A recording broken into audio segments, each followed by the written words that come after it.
Page number 1.12 पे आ जाओ। कल प्रैक्टिकल क्वेश्चन स्टार्ट किए थे। सेकंड मेजर हेड याद है, रिजर्व एंड सरप्लस का क्वेश्चन किया था लास्ट, एग्जांपल नंबर 2 तक हो गए थे, तो आगे रिजर्व एंड सरप्लस के बाद, ठीक है।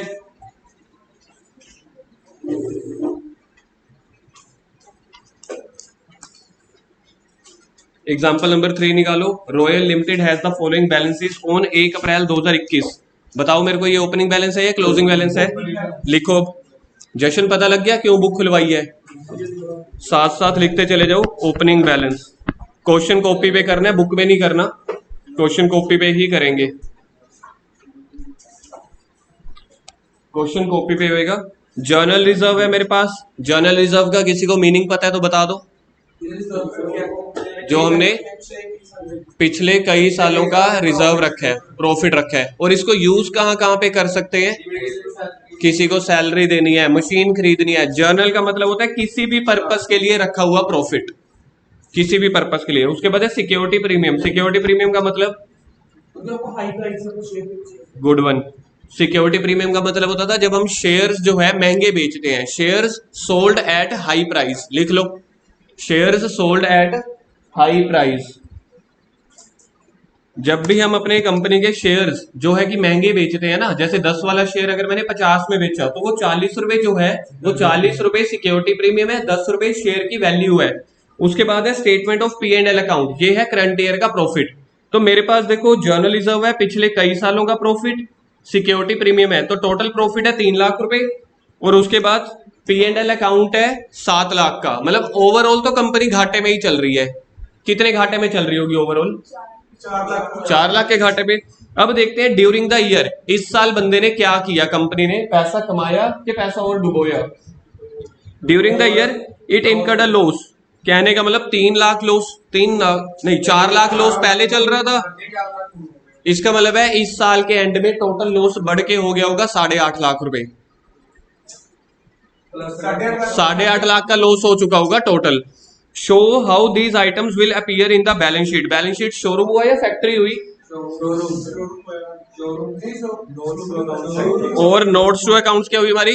फैक्ट्री। तो दोनों बोले हैं कि शोरूम भी बनाओ फैक्ट्री भी बनाओ, मतलब बैलेंस शीट भी बनाओ नोट्स टू अकाउंट्स भी। करो स्टार्ट। जो कल नहीं आए थे स्पेस देख लेना कितनी छोड़नी है। एग्जाम्पल नंबर 3 बनाओ। Balance sheet of Royal Limited, balance sheet of Royal Limited, pen चलना बंद हो गया आप लोग। बनाओ balance sheet of Royal Limited as at 31/3/2022।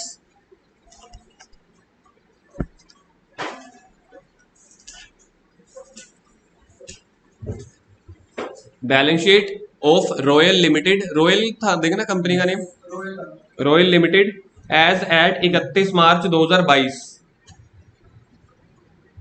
Balance sheet देख लो, ये आपकी स्क्रीन के ऊपर बनी हुई है, ऐसे बनानी है आप लोगों ने।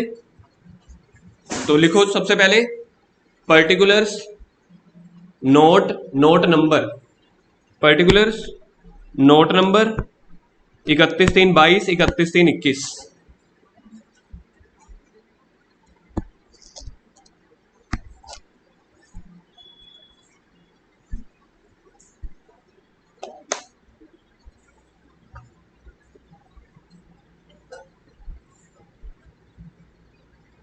इधर आ जाएगा नोट, इधर आ जाएगा 31/3/2022, इधर आ जाएगा 31/3/2021। आपने ऐसे नहीं लिखना 22 और 21, पेन चल नहीं रहा मेरा तो मेरे को ऐसे लिखना पड़ रहा है। सबसे पहले क्या लिखेंगे? Equity and liability. सबसे पहले इक्विटी एंड लाइबिलिटी, जैसे ये बनी हुई है बैलेंस शीट, जल्दी बनाओ। इक्विटी एंड लाइबिलिटी ये क्या है? बैलेंस शीट की साइड है, लाइबिलिटी वाली साइड। उसके अंदर first major head, first major head box में डाल देना शेयर होल्डर फंड। उसके अंदर फर्स्ट पॉइंट शेयर कैपिटल, नहीं शेयर कैपिटल तो नहीं बनानी हमने, सीधा रिजर्व एंड सरप्लस बनाने। Equity and liability, equity and liability के बाद share holder fund, share holder fund के बाद रिजर्व एंड सरप्लस। फिर उसके बाद बनाओ नीचे notes to accounts.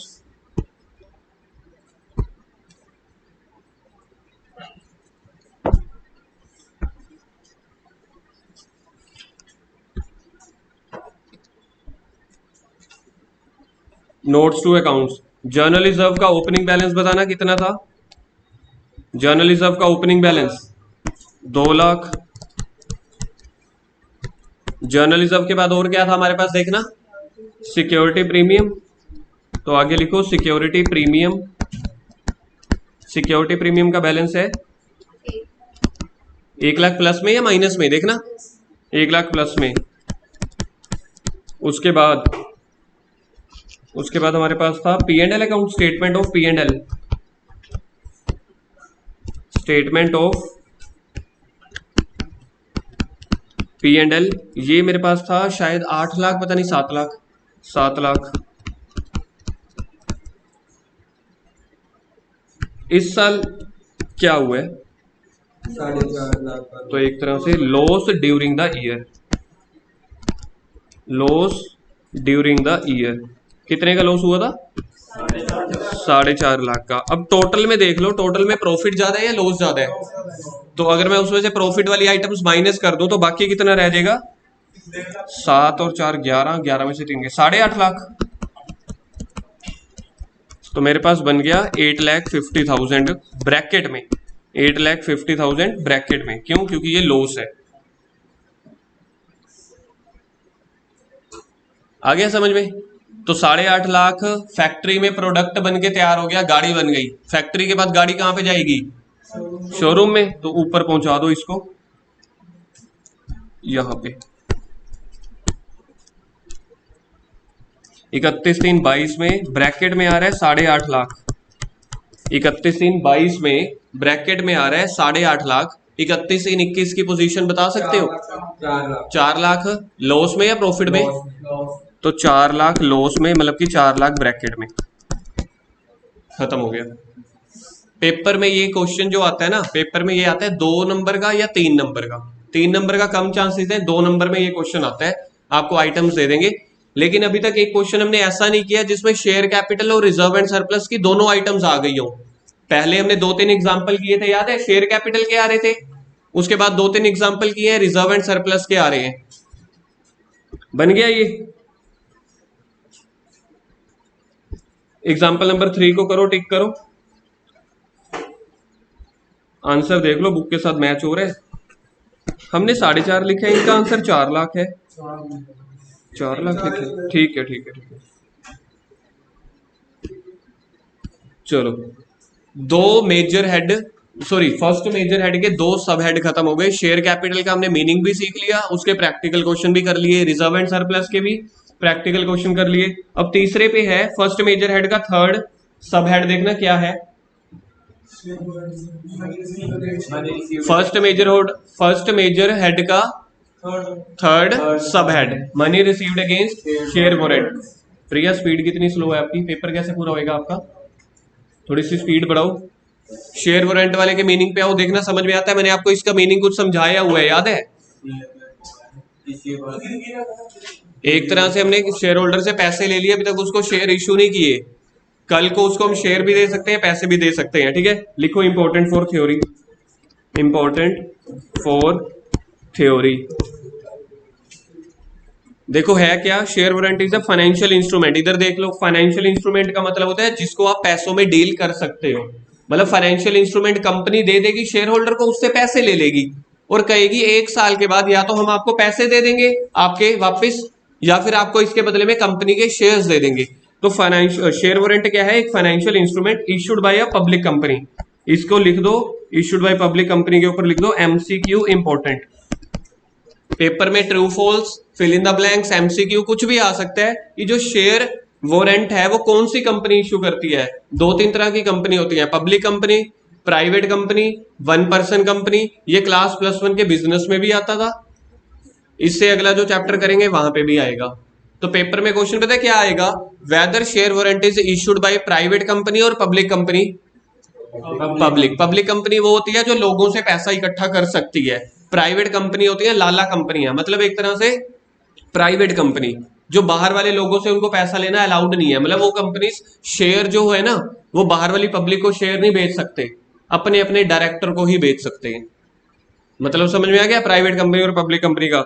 Which gives, पढ़ना आगे, which gives the holder the right to acquire certain number of shares. हम उनको राइट देते हैं कि आप कुछ शेयर्स कंपनी के एक्वायर कर सकते हो ऑन अ लेटर डेट, मतलब 6 महीने बाद, 8 महीने के बाद। Amount received against share warrant is included in the share holder fund as they will be converted into equity. करो इसको circle, converted into equity shares को। कि हम उनको बता देंगे कि आज हमें पैसे दे दो, लेकिन हम आपको शेयर्स देंगे 1 साल के बाद, अगर ना दे पाए तो आपको आपके पैसे वापस कर देंगे। उसके बाद है share application money pending allotment. ये तो मैंने आपको बताया होता कि जब तक उनको शेयर अलॉट नहीं कर देते कंपनी के पास सभी शेयर होल्डर का पैसा पड़ा होता है ना, तब तक कंपनी के लिए वो बोझ है, लाइबिलिटी है। इसके बाद हमने किया था current liability. Current liability already करवा चुका हूं, इसका प्रैक्टिकल क्वेश्चन दोबारा करने वाले हैं जहां पे ऑपरेटिंग साइकिल आया था, याद है ये वाला point, operating cycle current liability वाला। कैश लगाने से लेकर कैश रिकवर होने वाले साइकिल पीरियड को ही बोला जाता था ऑपरेटिंग साइकिल। जैसे मैंने आपको अपनी दुकान का बताया था, मेरी दुकान का ऑपरेटिंग साइकिल बनता था 10 महीने। कोई बड़ा प्रोडक्ट है उनका ऑपरेटिंग साइकिल 12 महीनों के बाद भी हो सकता है। छोटा प्रोडक्ट है जैसे मोमोज, फास्ट फूड, उनका ऑपरेटिंग साइकिल 2-3 दिनों का होता है, 1 हफ्ते का होता है। सामान पैसा लगाने से लेके पैसा रिकवर होने तक के पीरियड को बोला जाता है, सफर को बोला जाता है ऑपरेटिंग साइकिल। इसका एक क्वेश्चन भी किया था हमने, ये एक बार फिर से करके देखते हैं क्या थी इसकी कंडीशन। कौन से पैसे जो है वो करंट लाइबिलिटी में काउंट होंगे, कौन से नॉन करंट लाइबिलिटी में। तो 3 कंडीशन होती थी, या तो अगर मुझे पैसे देने हैं 12 महीनों से पहले तो भी करंट है, या कंपनी का जो ऑपरेटिंग साइकिल है उससे भी पहले तो भी कंपनी की करंट लाइबिलिटी है। तो दोनों में से कोई भी कंडीशन पूरी हो गई तो करंट लाइबिलिटी है। अब देखो क्वेश्चन में 7 केसेस दिए हुए हैं, मतलब 7 अलग अलग क्वेश्चन है। पेपर में क्वेश्चन आएगा कि आप बताओ कि ये करंट है कि नॉन करंट है। जैसे केस नंबर 1, किसी कंपनी का ऑपरेटिंग साइकिल है 9 मंथ्स। इसका ये मतलब होता है कि उसका प्रोडक्ट तैयार होके बिक जाता है, पैसा मिल जाता है 9 महीनों के अंदर। जैसे मैंने आज प्रोडक्ट खरीदा, फिर उसको बनाया, बेचा, उधार पे दिया, पैसा रिकवर किया, इस सभी में 9 महीने का टाइम लग जाता है। तो ये कंपनी का होता है ऑपरेटिंग साइकिल। और नीचे पॉइंट नंबर 2 में लिखा हुआ है expected period of trade payable, मतलब मैंने पैसे देने हैं किसी को, मैंने किसी से उधार पे सामान लिया था और मैंने उसको बोला कि भैया 10 महीने के बाद पैसे दे दूंगा। देखो मेरी कंपनी है, मेरी कंपनी ना किसी से उधार पे सामान उठाती है अगर किसी को दुकानदारी का ना 0.5% भी पता है तो वो बड़ी जल्दी कैच कर जाएगा। दुकानदारी में कैश से ज्यादा क्रेडिट चलती है, उधार चलती है। उधार के बिना बिजनेस थोड़ी हो सकते हैं। कोई नॉर्मल दुकान लेके आ जाओ, सर कहो हॉस्पिटल में जो अल्ट्रासाउंड वाले बैठे होते हैं, जो क्लिनिक वाले बैठे होते हैं, उनसे थोड़ी उधार चलती है। वो बेटा बिजनेस नहीं है, दैट इज कॉल्ड प्रैक्टिस, वो क्लिनिक है। मैं दुकानदारी की बात कर रहा हूँ, कंपनी की। कोई भी कंपनी, आप गर्व से पूछ के देख लो, गर्व हमेशा हर दूसरे दिन बोल रहा होता है मेरे को, ओ यार पेमेंट लेने जानी है। मेरे को किसी से पेमेंट लेने क्यों जानी है? उधार पे बेचा होएगा ना, या उधार पे लिया भी होगा। तो दुकानदारी में हमेशा उधार का एलिमेंट हमेशा सबसे ज्यादा रहता है, ठीक है। तो ये वो चीज है, मैंने किसी से उधार पे सामान उठाया और उस कंपनी का, जिससे उधार पे सामान लिया, समझ लो उस कंपनी का ऑपरेटिंग साइकिल है 9 मंथ्स का, और मैंने उसको पैसे देने हैं 10 महीने के बाद। ये सॉरी मेरी कंपनी का ऑपरेटिंग साइकिल है, मतलब मेरा प्रोडक्ट तैयार होकर बिक जाता है 9 महीने के अंदर, और मैंने किसी को पैसे देने हैं, ये लिखा हुआ पेबल 10 महीने के बाद। तो 10 महीने के बाद पैसे देने हैं, क्या ये मेरे ऑपरेटिंग साइकिल से पहले है? ऑपरेटिंग साइकिल के बाहर है। तो यहां से बाहर है तो ऐसे लग रहा है नॉन करंट लायबिलिटी है, लेकिन दूसरी कंडीशन भी है, क्या मैंने पैसे जो देने हैं 12 महीनों से पहले देने हैं? yes. हाथ नीचे कर। क्या मैंने किसी को पैसे देने हैं 12 महीनों से पहले देने हैं ना? तो दोनों में से कोई भी एक कंडीशन पूरी हो गई तो वो करंट है, दोनों कंडीशन पूरी नहीं हुई तब जाके नॉन करंट है। सर अगर दोनों पूरी हो गई तब तो ऑब्वियस है करंट ही है ना। दोनों पूरी हो गई या एक भी पूरी हो गई, करंट है। तो पहली वाली का आंसर आएगा करंट। क्वेश्चन नंबर 2, आप इसको ऐसा सोचो मेरी कंपनी का ऑपरेटिंग साइकिल है 10 महीने का, मुझे पैसे देने हैं 12 महीनों के बाद, चाहे वो ऑपरेटिंग साइकिल के बाहर है लेकिन 12 महीनों से तो नीचे है, तो ये भी करंट। पॉइंट समझ में आ गया? पॉइंट नंबर 3, ऑपरेटिंग साइकिल है 10, पैसे देने हैं 14 महीने, ऑपरेटिंग साइकिल के भी बाहर हुआ, 12 महीनों के भी बाहर हो गया, क्या लिखूं? कोई करंट वाला है? चलो चौथा बताओ। चौथा तो करंट है, 15 महीनों से भी पहले है और 12 महीनों से भी पहले है। यार आपने ये देखना है ना, 12 महीने या ऑपरेटिंग साइकिल के बाहर होएगा तो जाके नॉन करंट है। ये तो पहले ही 12 महीने है और ऑपरेटिंग साइकिल के भी अंदर है ये तो। अगला जो है ये वाला, इस वाले को स्टार डालो, पेपर में 5वां पॉइंट आने के चांसेस है। वो 12 महीनों के तो बाहर है लेकिन ऑपरेटिंग साइकिल के तो अंडर है, तो ये करंट हो गया। सिक्स्थ, सेवंथ करंट है। ऑपरेटिंग साइकिल के तो अंडर है ना, तो या तो 12 महीनों के अंडर हो या ऑपरेटिंग साइकिल के अंडर हो या साइकिल के अंदर हो। ठीक है, तो मतलब ये साइकिल के वो हैं, तारे हैं, समझ गए ना, तो बस उनके अंदर होना चाहिए। ये पेपर में क्वेश्चन आता है। अब हम कर रहे हैं आगे illustration number 1, illustration number 2, name the major head, name the major headings. देखना मिल गया आप लोगों को इलुस्ट्रेशन नंबर 2। क्वेश्चन समझ में आया? एक बार आंसर छुपा देना तभी पता चलेगा ना क्वेश्चन समझ में आ रहा है कि नहीं आ रहा। नहीं मिल रहा प्रिया? 1.17 पेज पे क्वेश्चन पढ़ो जल्दी से। Name the major headings under which equity and liability side of a company. मतलब इक्विटी एंड लाइबिलिटी के मेजर हेड्स पूछ रहे हैं। कौन कौन से हैं? Share holder fund, share application money, pending allotment, non current liability, current liability. करो टिक इसको। Illustration number 3, name the sub headings. अब ये मेजर हेड पूछ रहे हैं कि सब हेड पूछ रहे हैं? सब हेड शेयर होल्डर फंड के। ये देखा जाए तो इसके पूछ, अच्छा आंसर दिया हुआ नीचे। Share capital, reserve and surplus, money received against share warrant. अच्छा टोटल 4 मेजर हेड कौन कौन से? Share holder fund, share application money, pending allotment, non current liability, current liability. Share holder fund के कितने sub head? Share capital, reserve and surplus, money received against. अच्छा second वाले के sub head बताना। Share application money pending allotment की, इसका कोई सब हेड नहीं होता। थर्ड वाले के बताओ फिर। सीरियल वाइज यहाँ पे आप चेंज नहीं कर सकते। नॉन करंट लाइबिलिटी के होते हैं, पहला होता था लॉन्ग टर्म बोरोइंग्स, दूसरा होता था डेफर्ड टैक्स लाइबिलिटी, इसको शॉर्ट फॉर्म में बोल दिया जाता। तीसरा होता था अदर नॉन करंट लाइबिलिटी या अदर लॉन्ग टर्म बोरोइंग या अदर नॉन करंट लाइबिलिटी। चौथा होता था लॉन्ग टर्म प्रोविजन, चौथा होता था लॉन्ग टर्म प्रोविजन। अब बोलो करंट लाइबिलिटी के, पहला शॉर्ट टर्म बोरोइंग, जैसे ये लॉन्ग टर्म बोरोइंग है तो यहाँ पे short term borrowing. Deferred tax liability की जगह आ जाता था ट्रेड पेबल। यहाँ पे अदर नॉन करंट लाइबिलिटी, यहाँ पे other current liability. Long term provision, short term provision. तो लाइबिलिटी साइड के मेजर हेड और सब हेड रिवाइज हो गए। अच्छा अगले इलस्ट्रेशन 4 दिया ही हुआ था, नॉन करंट लाइबिलिटी के सब हेड बताओ। इलस्ट्रेशन 4 भी होगी हमारी।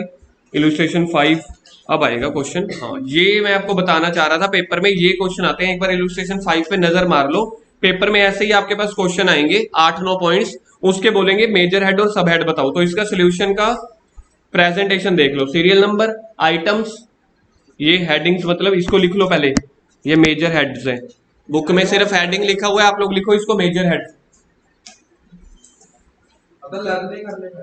और ये आ गए सब हेड। ठीक है, इलस्ट्रेशन नंबर क्या है? 5। बुक्स करो बंद, बुक्स बंद कर दो सारे। इलस्ट्रेशन 5 बनाओ। Serial number, items, major head, sub head. सबसे ज्यादा पेपर में क्वेश्चन जो है ना 80% 90% यही वाला आता है, मेजर हेड और सब हेड बताओ। बाकी 20% जो भी हमने करंट लाइबिलिटी या रिजर्व एंड सरप्लस किए थे प्रैक्टिकल, वो होते हैं।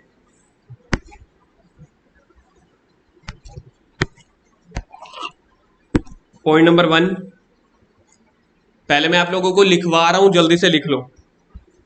पॉइंट नंबर 1 लिखो, प्रपोज डिविडेंड।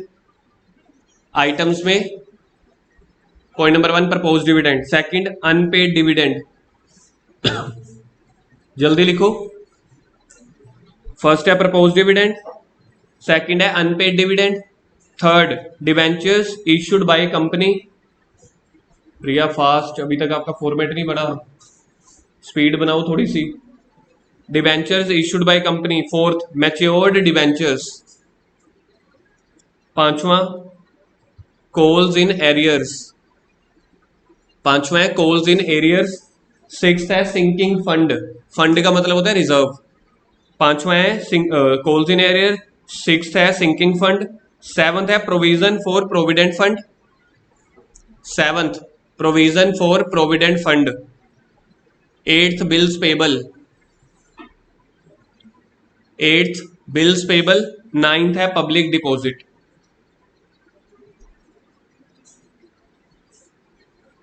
सिमरन बुक बंद है, अंश लिख लिए।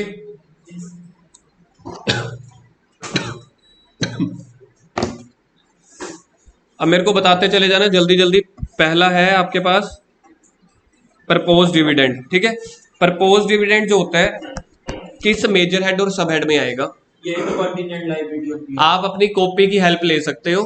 पीछे देखो मैंने लास्ट में कॉन्टिजेंट लायबिलिटी और कमिटमेंट लिखवाया था, उसमें से कहीं एक में आ रहा था ये।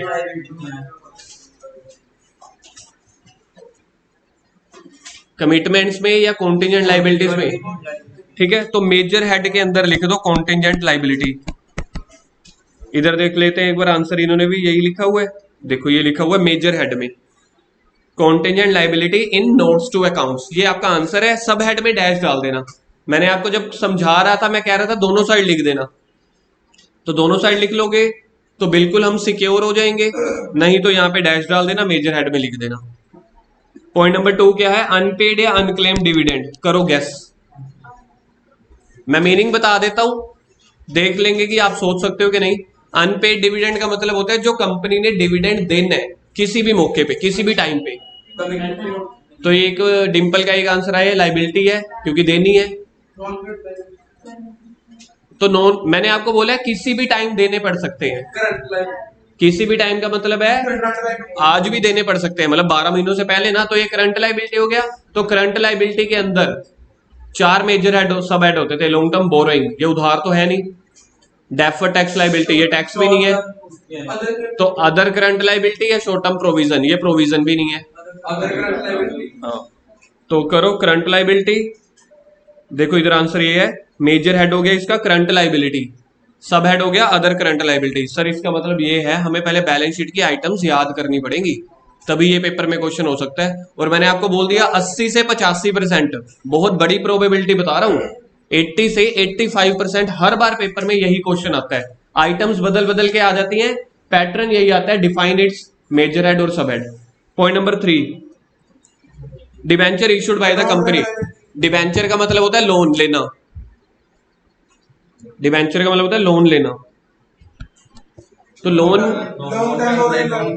तो इसका मेजर हेड आएगा नॉन करंट लायबिलिटीज, और इसके अंदर जो पहला होता था लॉन्ग टर्म बोरोइंग्स। तो मेजर हेड में लिखो नॉन करंट लायबिलिटीज, ये देखो ये आ गया नॉन करंट लायबिलिटीज, क्योंकि हमने पैसा लिया है, डिबेंचर इशू की है ना। डिबेंचर इशू करने का मतलब लिख लेना लोन लेना, लोन टेकन। और ये हमेशा जो ये वाला लोन होता है ना, जनरली जो इंडिया में एक ट्रेंड चलता है 5 साल के लिए चलता है ये वाला लोन, डिबेंचर्स वाला, और उसके अंदर लॉन्ग टर्म बोरोइंग्स। चलो अगला, matured deposit, sorry matured debentures. ये वाले जो डिबेंचर हमने इशू किए थे ना, लोन लिया था, अब ये मैच्योर हो चुके हैं, मतलब अब पैसे देने की बारी आ गई। तो पैसे देने की बारी आ गई, आज नहीं तो कल, नहीं तो परसों, नहीं तो एक हफ्ते बाद, तो करंट हुआ। तो ये इसका मेजर हेड हुआ करंट लायबिलिटी। करंट का मतलब ही शॉर्ट टर्म होता है, उसके अंदर बताओ ना, उसके अंदर आएगा अदर करंट लायबिलिटी। उसके अंदर शॉर्ट टर्म कुछ होता ही नहीं है, उसके अंदर होता है पहला शॉर्ट टर्म बोरोइंग। तो ये देख लेते हैं हम क्या है, अदर करंट लायबिलिटीज है। अगला पॉइंट, कॉल्स इन एरियर, ये अभी अभी आपको कल ही लिखवाया था, देखो कल लिखवाया था, ऐसे तुक्के मत मारो।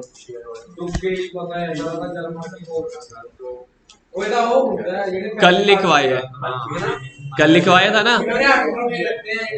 जिन्होंने पैसे नहीं दिए तो उसकी ट्रीटमेंट देखो कल लिखवाई है। एक बार देखो क्या ट्रीटमेंट लिखवाई थी। हाँ, इसको माइनस करते थे कहां पे, subscribed but not fully paid up में। तो इसका आंसर देखो कैसे लिखा हुआ है, देख लेते हैं इन्होंने। मेजर हेड लिखो इसका शेयर होल्डर फंड, बिल्कुल ठीक है, major head share holder fund. Sub head होता था इसका शेयर कैपिटल, और लिखा कैसे हुआ है, it will be deducted from subscribed but not fully paid up. कल करवाया था ये सेम पूरा टॉपिक डिटेल में। चलो, गुरकीरत कह रहा है याद तो आ रहा है, 8 रुपए वाली बात है ये, बिल्कुल ठीक है। कॉल्स इन एरियर कौन से हैं ये, 2 रुपए लिख लेना यहाँ पे, 2 रुपीज याद रह जाएगा। मेजर हेड क्या है इसका? Share holder fund. Sub head है इसका शेयर कैपिटल, मतलब शेयर कैपिटल में कैसे शो करना है? Deducted from subscribed and not fully paid up. तो ये लायक बेटा हुआ या नलायक बेटा हुआ? नलायक बेटा। Point number 6, sinking fund, fund का मतलब होता है profits. Reserve and surplus, major head, share holder, sub head, ठीक है आंसर यही है। लिखो major head share holder fund, major head लिखो share holder fund, sub head लिखो reserve and surplus. Point number 7, provision 4। देखो पॉइंट नंबर 7 ने ना 80% आपको आंसर दे दिया है प्रोविजन, प्रोविजन बोल के। अब बस 20% मेहनत आपको ये करनी है कि ये लॉन्ग टर्म प्रोविजन है कि शॉर्ट टर्म प्रोविजन है।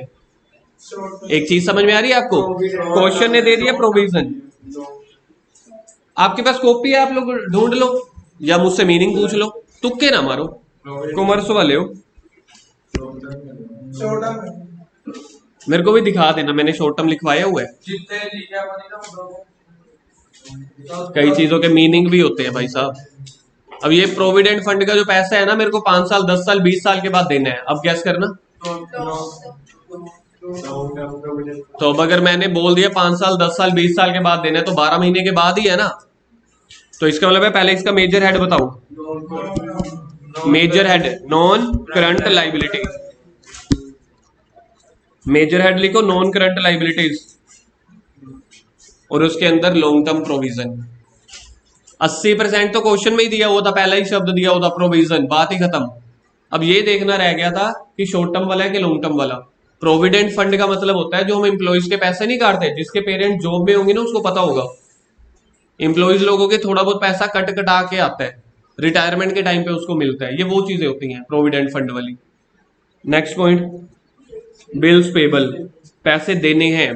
पेबल का मतलब होता है किसी भी टाइम पे देने हैं। करंट लायबिलिटी, लिखो पहला, मेजर हेड तो हो गया करंट लाइबिलिटी। अब आगे इसका सब हेड ढूंढ के बताओ मेरे को। ट्रेड पेबल, बिल्कुल ठीक है। इसका सब हेड बनेगा ट्रेड पेबल, सेकंड वाला। मेजर हेड हो गया करंट लाइबिलिटी, सब हेड हो गया ट्रेड पेबल्स। पब्लिक डिपॉजिट की मैंने एक ट्रिक बताई थी आप लोगों को। बहुत बढ़िया बहुत बढ़िया। अगर तो पब्लिक डिपॉजिट मतलब बड़ा है तो नॉन करंट लाइबिलिटी, तो इसका मेजर हेड बनेगा non current liability. Non current liability देख लेते हैं, नॉन करंट लाइबिलिटी लिखा हुआ है, ठीक है। और इसके अंदर लॉन्ग टर्म बोरोइंग्स, मतलब लोगों से उधार लिया हुआ है हमने ये। अगर खाली डिपॉजिट होता तो करंट लाइबिलिटी और शॉर्ट टर्म बोरिंग हो जाता। क्लियर है? अगर खाली डिपॉजिट होता, पब्लिक वर्ड ना होता, तो ये मैंने आपको ट्रिक बताई थी, जहां पे 2 वर्ड है तो नॉन करंट हो गया, 1 वर्ड है तो खाली करंट हो गया। टिक करो इस क्वेश्चन को। अच्छा बुक तो है नहीं ना, छोड़ दो। बनाओ आगे फिर से। इलस्ट्रेशन 6 देखना, पढ़ के देखना क्या लिखा हुआ है। Under which main head, main head मतलब मेजर हेड की बात कर रहे होंगे या सब हेड की? मेजर हेड एंड, अच्छा आगे लिख ही दिया, sub head of equity and liability side are shown companies balance sheet. वही इन्होंने पूछा मेजर हेड और सब हेड बताओ। 1 2 3, आपको ये दिख रहा है? इधर देखो, सीबीएसई 2020 पेपर में आ चुका है कॉल्स इन एडवांस। बाकी और अभी इसमें से कोई नहीं आया हुआ। बनाओ सेम फॉर्मेट बनाओ। Illustration 6 items, major head sub head.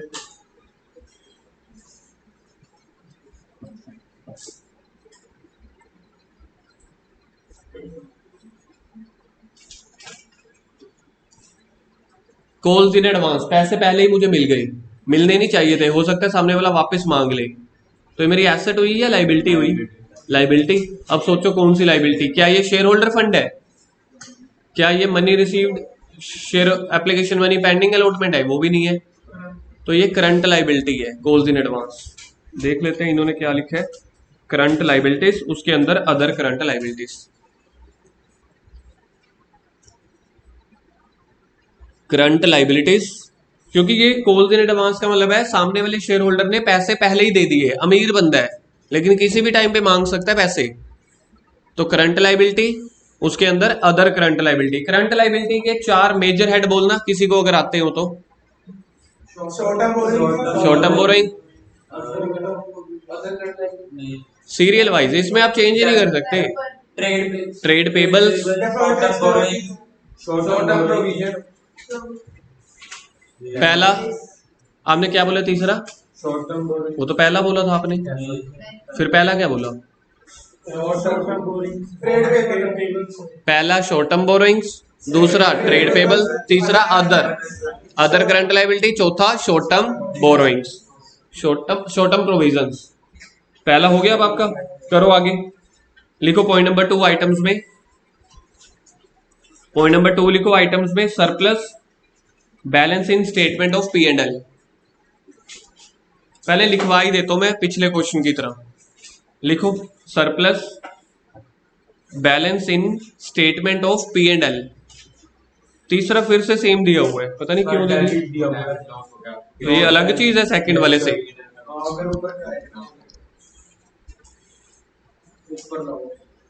हो गया, तीनों लिख लिए, शिप पहले लिख रहे हैं सारे लॉस डेबिट में, लिख लिए तीनों पॉइंट्स।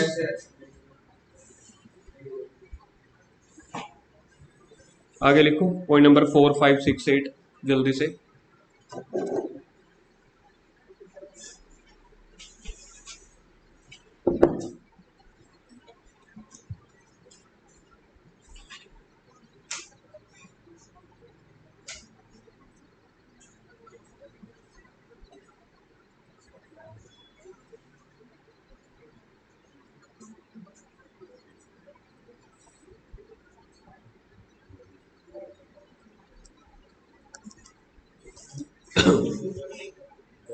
हो गए, अर्श हो गए तेरे, जल्दी करो। प्रिया आपने कितने लिख लिए,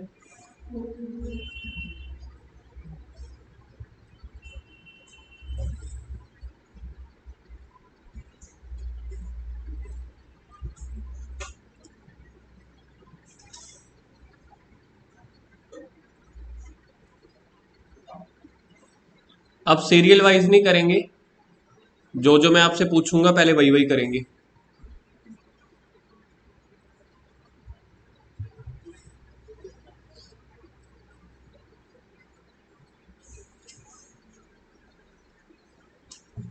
बैलेंस शीट के बाहर हमने टोटल देखो कितनी हेडिंग्स की थी, एक कॉन्टिजेंट लाइबिलिटी की थी, और देखना बैलेंस शीट के बाहर हमने 2-3 अलग पैराग्राफ्स भी किए थे। अरे वो तो सब हेड है ना, एक कमिटमेंट किया था, प्रीलिमिनरी किया था, टोटल 3 किए थे, एक कॉन्टिजेंट लाइबिलिटी, दूसरा कमिटमेंट, तीसरा प्रीलिमिनरी, उसके अलावा कुछ और तो नहीं किया था ना। अब हम पहला कर रहे हैं, फर्स्ट पॉइंट करने वाले हैं। हो गए 8 पॉइंट लबुदे, हो गए कि नहीं हुए अभी? स्पीड ही बड़ी स्लो है, थोड़ा जल्दी करो, पेपर पूरा नहीं होएगा, मैं पहले बोल रहा हूँ, फिर से 60-65 नंबर का पेपर करके आ जाओगे। जो स्कॉलर स्कूल का पेपर आया वैसा नहीं आएगा, लेंथी आएगा। Point number 7, arrears of fixed cumulative preference dividend. अब इसका मेजर हेड और सब हेड बताओ। इसका ये मतलब होता है, मैं मीनिंग बता देता हूं फिर आप गैस कर लेना। डिविडेंड का मतलब होता है प्रॉफिट, क्यूमुलेटिव का मतलब होता है इकट्ठा हो जाना, मतलब 2-3 सालों का प्रॉफिट इकट्ठा हो गया हमने देने, 2-3 सालों का प्रॉफिट इकट्ठा हो गया जो हमने देना है, तो सोचो कहां पे आएगा। एक आंसर आ रहा है मनन का कि एक कमिटमेंट है शायद, देख लो कमिटमेंट में या कॉन्टिजेंट लायबिलिटी में आ रहा था कहीं पे। अनपेड डिविडेंड अलग चीज है, ये अलग चीज है मतलब सिमिलर नेचर की है। कमिटमेंट और कॉन्टिजेंट में देखो उनमें आया कहीं पे,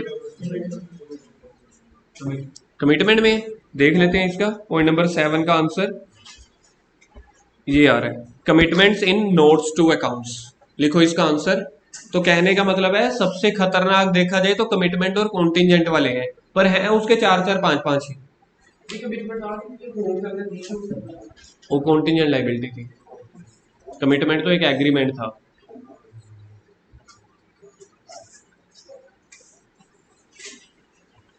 तो लिखो इसका आंसर कमिटमेंट्स, और कमिटमेंट बैलेंस शीट में आ रही थी या बैलेंस शीट के बाहर थी, इसलिए इन्होंने लिखा हुआ है इन नोट्स टू अकाउंट्स। आया समझ में?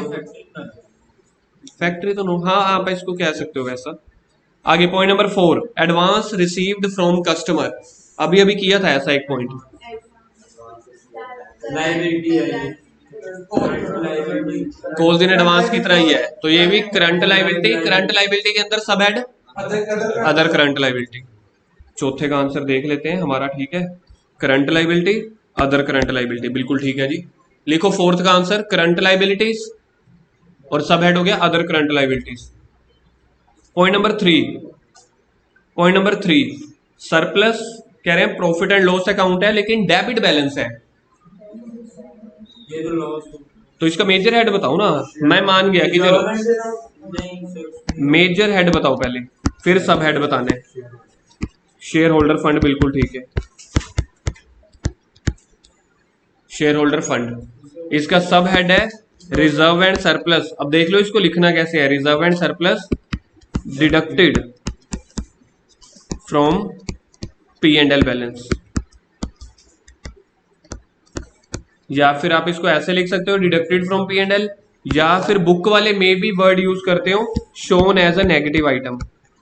बुक में चलो बुक में मैं देखता हूं क्या लिखा हुआ है, तो इन दोनों में से कुछ भी लिख सकते हो, deducted from P and L balance, या फिर ये लिख सकते हो shown as a negative item. Paper में इसमें देखें क्या लिखा हुआ है,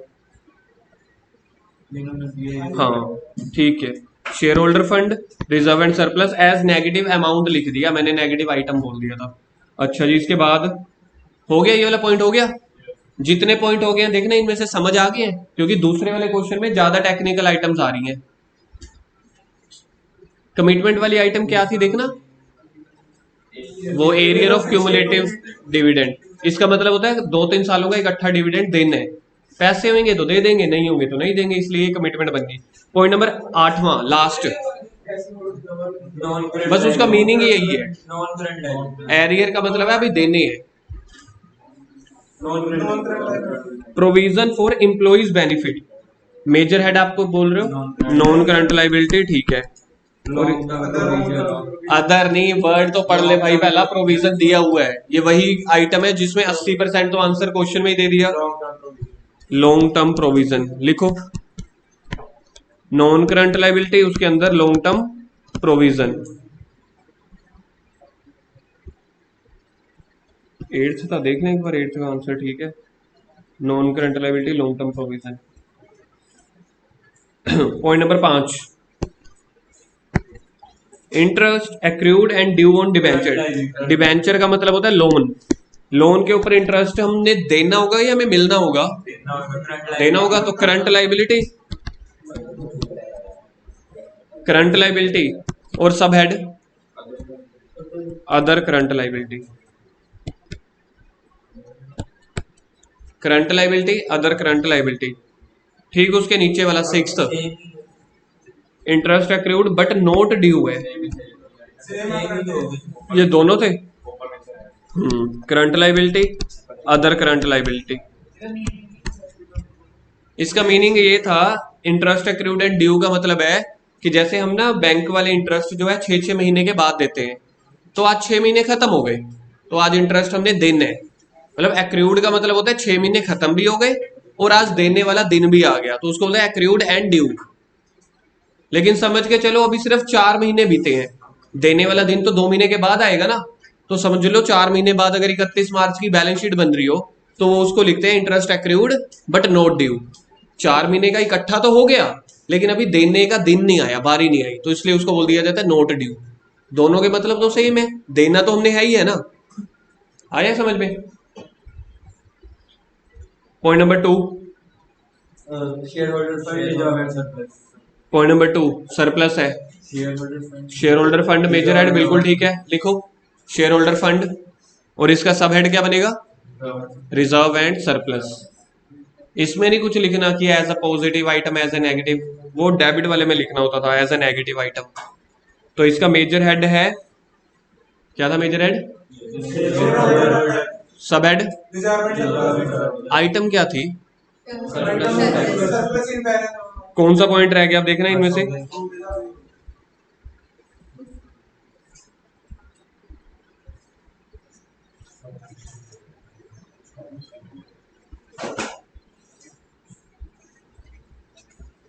इलस्ट्रेशन नंबर 7, स्क्रीन पे ही देख के मेरे को आंसर बताते चले जाओ। इलस्ट्रेशन नंबर 7 पढ़ना क्या लिखा हुआ है, operating cycle and expected period of realisation of trade receivable. जैसे करंट लाइबिलिटी होती है ऐसे करंट एसेट भी होती है। अगर मैंने किसी को पैसे देने हैं तो कहीं ना कहीं से पैसे लेने भी है। देने को बोला जाता है ट्रेड पेबल, लेने को बोला जाता है ट्रेड रिसीवेबल।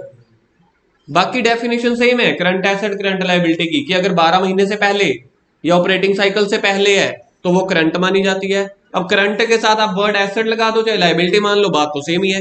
अगर कोई आइटम ऑपरेटिंग साइकिल से अंडर है या फिर 12 महीनों से अंडर है तो उसको बोला जाएगा करंट एसेट्स। तो अब यहाँ पे देखो ऑपरेटिंग साइकिल दिया हुआ है कंपनी का 9 मंथ्स का। एक्सपेक्टेड पीरियड ऑफ रियलाइजेशन मतलब मुझे पैसा कब मिलना है, 8 महीनों में, तो ये करंट एसेट है, क्योंकि ये तो ऑपरेटिंग साइकिल के ही अंडर है। 12 महीने को तो देखो ही मत, अगला चाहे 12 महीनों के बाद है लेकिन ऑपरेटिंग साइकिल के तो अंडर है, तो ये भी करंट एसेट हुई। तीसरा, पर ये तो ऑपरेटिंग साइकिल के बाहर है, पर 12 महीनों से तो नीचे है ना, तो भी ये करंट हुई। चौथा नॉन करंट क्यों है, क्योंकि ऑपरेटिंग साइकिल के भी बाहर है और 12 महीनों के भी बाहर है, तो ये हो गई नॉन करंट।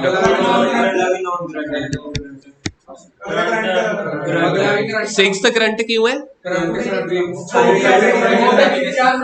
क्योंकि करंट साइकिल के ऑपरेटिंग साइकिल के बीच में है, तो ये कौन सा बना फिर, अगला ऑपरेटिंग साइकिल के बाहर है ना,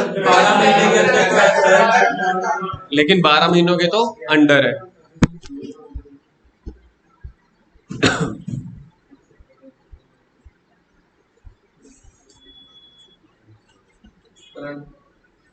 illustration number 8, major headings. Major headings asset side, asset side की दो ही मेजर हेड होते हैं, नॉन करंट एसेट और current assets. Sub head of non current assets, अब बताओ ये कॉपी पे करने, इलस्ट्रेशन 9 कॉपी पे, सब head of non current assets. अभी देखो मत यार अर्श, एक बार गैस तो करो ना। नॉन करंट एसेट्स के पहले मैं पहला बता देता हूं, पहला है फिक्स्ड एसेट्स। फिक्स्ड एसेट्स के अंदर 4 आते थे, पहला tangible, intangible, capital work in progress, intangible asset under development. ये तो सब हेड थे ना, लेकिन पहला सब हेड था फिक्स्ड एसेट। दूसरा सब हेड सोच के देखो, वो तो करंट होता है कैश, तो इसके टोटल 5 होते हैं। अदर सीधा ही पहले अदर पे पहुंच जाएगा, पहले नॉन करंट एसेट्स बोल तो ले कौन कौन सी हैं, सीधा अदर पे। हाँ तू तो देख के बोल रहा है ना, नॉन करंट इन्वेस्टमेंट। तीसरा, अब कॉपी में ढूंढ के मेरे को बताओ बाकी कौन कौन से हैं, कॉपी में करना है ये क्वेश्चन। लिखो फिक्स्ड एसेट पहला, ऊपर पहले वो डालो हेडिंग सब head of non current assets. Illustration number 9, सब heads of non current assets.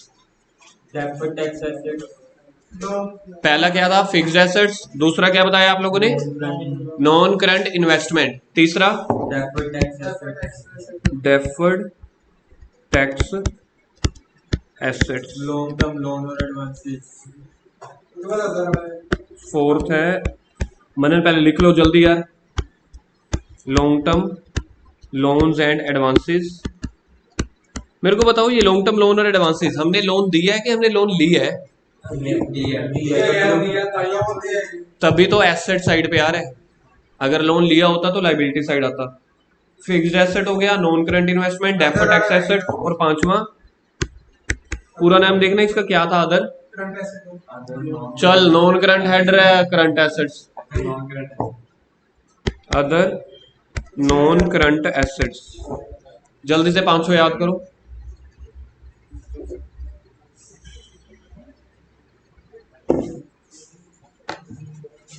Non current assets के ये क्या चल रहे हैं, सब हेड्स।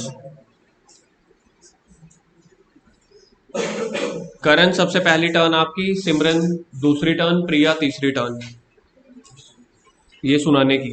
जल्दी याद करो, बाकी रैंडम नंबर किसी का भी लग सकता है। शिव रैंडम नंबर कहीं तेरा पहले ना लग जाए, जल्दी याद कर। हो गए याद?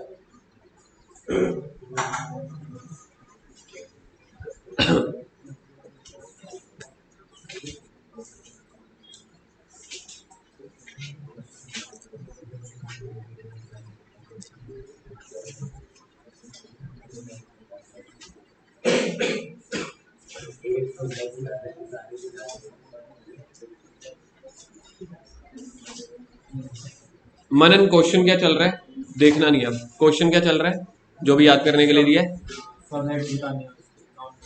सब हेड बताने नॉन करंट एसेट के। गुरकिरत पहले दो फिक्स्ड एसेट्स,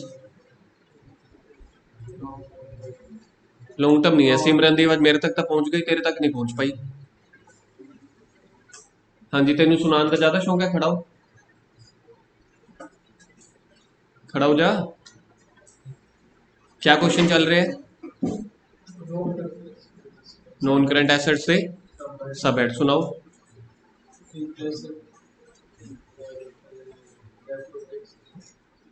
ओनू तो सुनाता सी, इन्वेस्टमेंट अपना तो भूल गया। एनर्जी उत्थे लगाती ना, एनर्जी अपने मन च लगाओ। ओनू क्या सुनाया सीगा तू?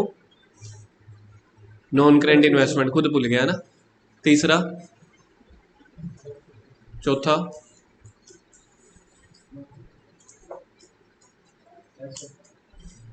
नॉन करंट एसेट तो मेजर हेड चल रहे हैं,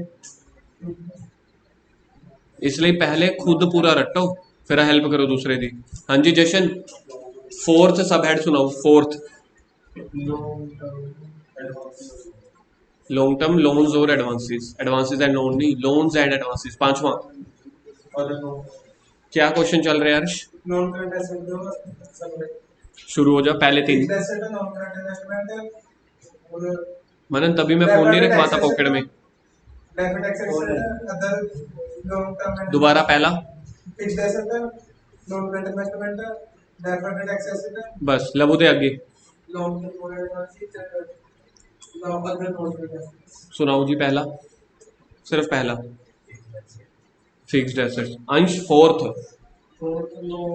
इस चैप्टर में मैंने आपको पहले वार्निंग दी हुई है, पैटर्न चेंज नहीं कर सकते, एज इट इज रट्टा मारना पड़ेगा। आइटम्स है ना जो उसके अंदर आइटम्स, उसको आप घुमा सकते हो, मेजर हेड सब हेड नहीं आप घुमा सकते। चौथा,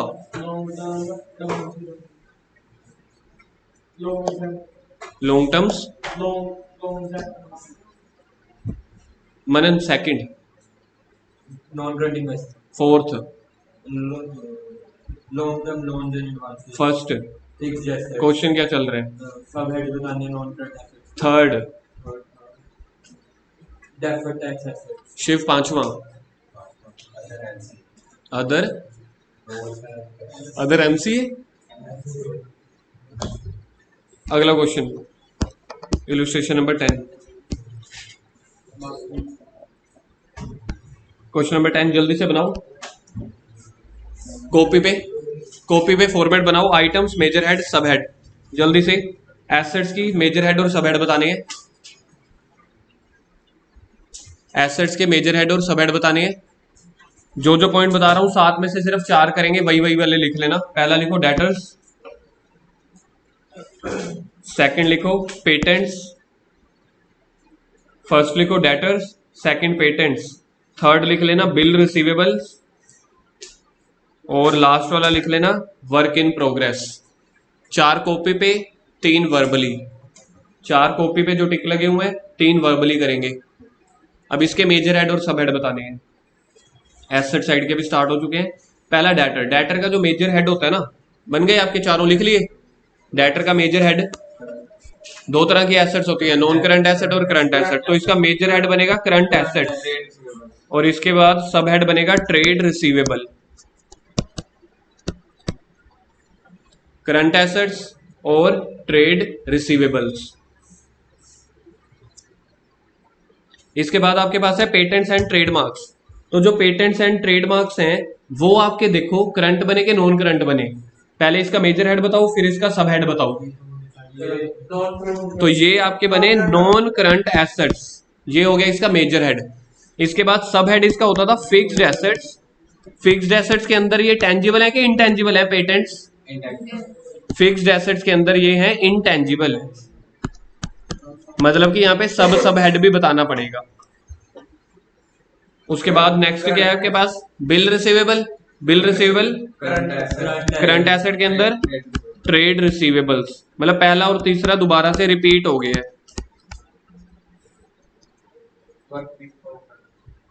work in progress, fixed asset का है ये। कोई फिक्स्ड एसेट नहीं है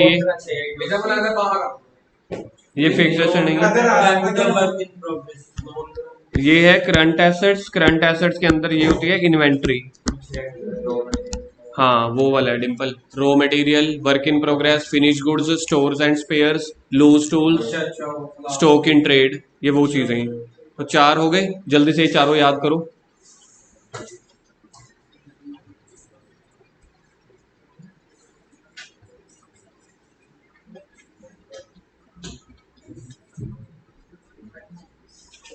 हो गए याद चारों। अब पॉइंट नंबर 3 देखो स्क्रीन पे। Point number 3, shares in DCM limited. मैंने किसी कंपनी के शेयर खरीद रखे हैं, तो ये है non current assets, non current investment. मैंने किसी भी कंपनी के शेयर खरीद रखे हैं तो ये मेरी इन्वेस्टमेंट हुई। हाँ तभी तो इन्वेस्टमेंट हुई ना, ऐसे नहीं होता। तो मेरी दुकान नहीं है ना बेचने की, ये तो मैंने खरीद लिए। उसके बाद है आपके पास एडवांसेस रिकवरेबल। 5वां पॉइंट देखना, अभी इसके 2 क्वेश्चन भी हम कर चुके हैं। Advances recoverable in cash with in the operating cycle, मतलब मुझे पैसे मिल जाएंगे ऑपरेटिंग साइकिल से पहले पहले। करंट एसेट के अंदर अदर करंट एसेट्स। उसके बाद है prepaid insurance. Prepaid insurance, current assets, other current assets. 1 साल की तो होती है यार, 1 साल से बाद कौन सी होती है? तो फिर 1 साल से नीचे हुआ ना, तो ये current asset, other current assets.